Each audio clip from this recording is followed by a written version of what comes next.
High, good morning বন্ধুরা। Welcome back to my channel জীবনে চলার পথে। তো বন্ধুরা, আজকে আমি একটা রান্না শেয়ার করব আপনাদের সাথে, রেসিপি। সেটা হচ্ছে বিয়েবাড়ির স্টাইলে কাতলা মাছের কালিয়া। ওকে, তো চলো তাহলে বন্ধুরা, তাহলে তোমরা দেখে নাও যে আমি এই রান্নাটা করার জন্য কি কি ইউজ করছি।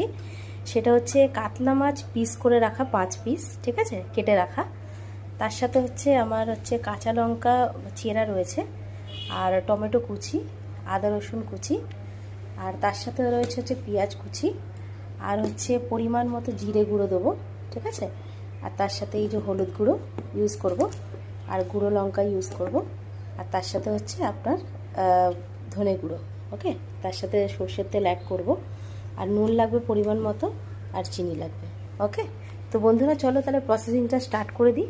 চলো বন্ধুরা, তাহলে আমি মাছটাকে প্রথমে হলুদ গুঁড়া নুন দিয়ে অলরেডি মেখে নিই, ঠিক আছে। মেখে নিয়ে তারপর ফ্রাই করবো ওটাকে।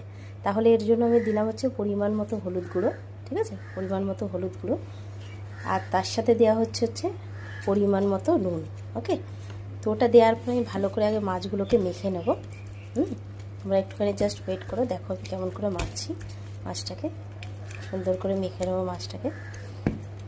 মেখে নিয়ে অলরেডি আমি কি করব, আমি এবার মাছটাকে ফ্রাই করব।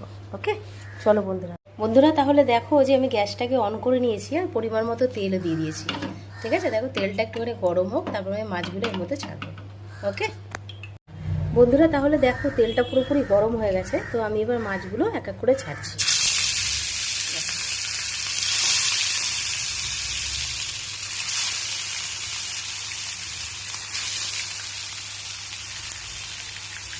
ঠিক আছে, 4টে করে আগে ভেজে নিই, তারপর একটা ভাজবো, বেশি হয়ে গেছে।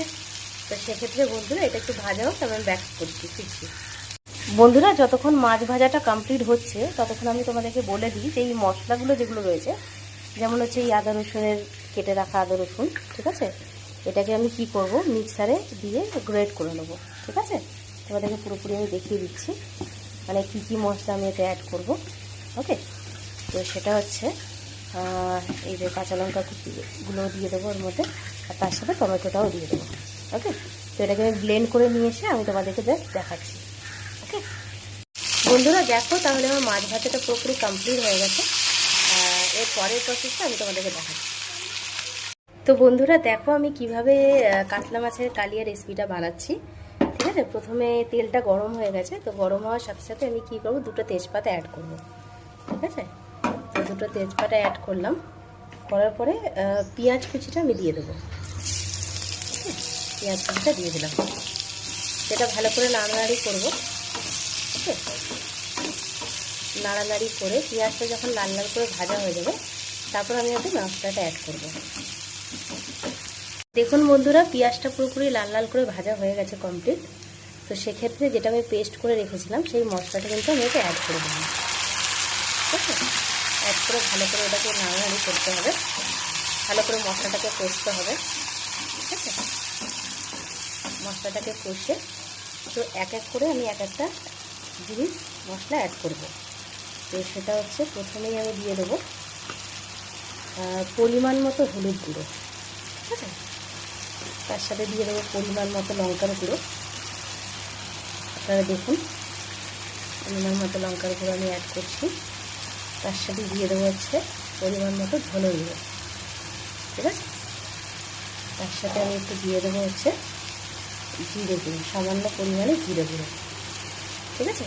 আর তার সাথে সবথেকে ইম্পর্টেন্ট জিনিস সেটা হচ্ছে আমি কিন্তু নুনটা এতে এই সময় অ্যাড করব, যাতে মশলাটা ভালো করে ভাজাভাবে কষা হয়ে যায়। এটা দেখুন, এই যে নুনটাকে আমি অ্যাড করে দিলাম। এবার আমি মশলাটাকে কী করবো, ভালো করে কষবো, ঠিক আছে। মশলাটা কিন্তু সুন্দর করে কষা হলে তবেই সেটা সুন্দরভাবে খেতে লাগবে। তাহলে বন্ধুরা মশলাটা কষা হয়ে যায়, তারপর আমি সঙ্গে সঙ্গে ফিরছি। বন্ধুরা দেখুন, মোটামুটি অর্ধেক পরিমাণ অলরেডি কষা কমপ্লিট হয়ে গেছে।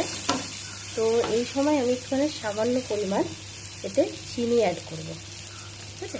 চিনিটা অ্যাড করে ভালো করে কষবো, আর তার সাথে দেবো হচ্ছে একটু সামান্য পরিমাণ গুঁড়ো গরম মশলা, ঠিক আছে। তো দেওয়ার পরে ভালো করে এই মশলাটাকে আমি কষবো, ভালো করে কষবো মশলাটাকে। তো মশলাটা কষা কমপ্লিট হয়ে গেলে তারপরে কিন্তু এতে আমি জলটা অ্যাড করবো। তো ততক্ষণে মশলাটা কষাটা হোক। তো বন্ধুরা দেখুন এটা পুরোপুরি কষা কমপ্লিট হয়ে গেছে। এবার কিন্তু এবার আমি এতে জল অ্যাড করবো। ঠিক আছে, এতে জলটা অ্যাড করলাম। আপনি দেখে নিন যতটা পরিমাণ দিলে মাছটাকে ফুটবে, সুন্দর দেখতে লাগবে, খেতেও ভালো লাগবে, ততটা পরিমাণ আমি জলটা অ্যাড করব। দিয়ে তারপর এর মধ্যে কিন্তু মাছটাকে অ্যাড করব। ঠিক আছে, দেখুন বন্ধুরা অলরেডি এই জলটা আমি এখানে দিয়ে দিলাম। একটু সামান্য ফুটলে তখন আমি কিন্তু এতে মাছটাকে অ্যাড করব। তো বন্ধুরা দেখুন ঝোলটা কিন্তু অলরেডি ফুটছে। এবার কিন্তু আমি একটা একটা করে মাছ এখানে অ্যাড করব। ঠিক আছে, দেখে নিন আপনারা, অ্যাড করছি আমি একটা একটা করে মাছ। এই টোটাল 5 পিস আমি মাছটা অ্যাড করলাম। ঠিক আছে, এবার দেখে নিন এটাকে সুন্দর করে মাছটাকে আমি এর সাথে কষা কষা হতে দেব। দিলে তবেই কিন্তু কাতলা মাছের সুন্দর একটা ফ্লেভার, সুন্দর একটা রেসিপি, যেটা হচ্ছে কাতলা মাছের কালিয়া বিয়েবাড়ির স্টাইলে অলরেডি কিন্তু রেডি হয়ে যাবে। ঠিক আছে, আপনারা দেখুন এটা কিন্তু মোটামুটি 5 থেকে 7 মিনিট কিন্তু ফুটবে, পুরো মাখা মাখা হবে। তারপর কিন্তু এই প্রসেসিংটা কমপ্লিট করে আমরা নামাবো। তো বন্ধুরা দেখো কাতলা মাছের কালিয়াটা পুরোপুরি রেডি হয়ে গেছে। তো সেটাকে আমি এভাবে পরিবেশন করব। ঠিক আছে, তোমরা জাস্ট ওয়াচ করো, দেখো তোমরা। তো বন্ধুরা দেখো কাতলা মাছের কালিয়া রেসিপিটা পুরোপুরি রেডি হয়ে গেছে। ঠিক আছে, তো এটা কিন্তু খেতে ভীষণ সুস্বাদু লাগে ভাতের সাথে। তো তোমাদের যদি আমার রেসিপিটা ভালো লেগে থাকে তো অবশ্যই লাইক করো, কমেন্ট করো, শেয়ার করো, আর সাবস্ক্রাইব অবশ্যই করে দিও। Thank you.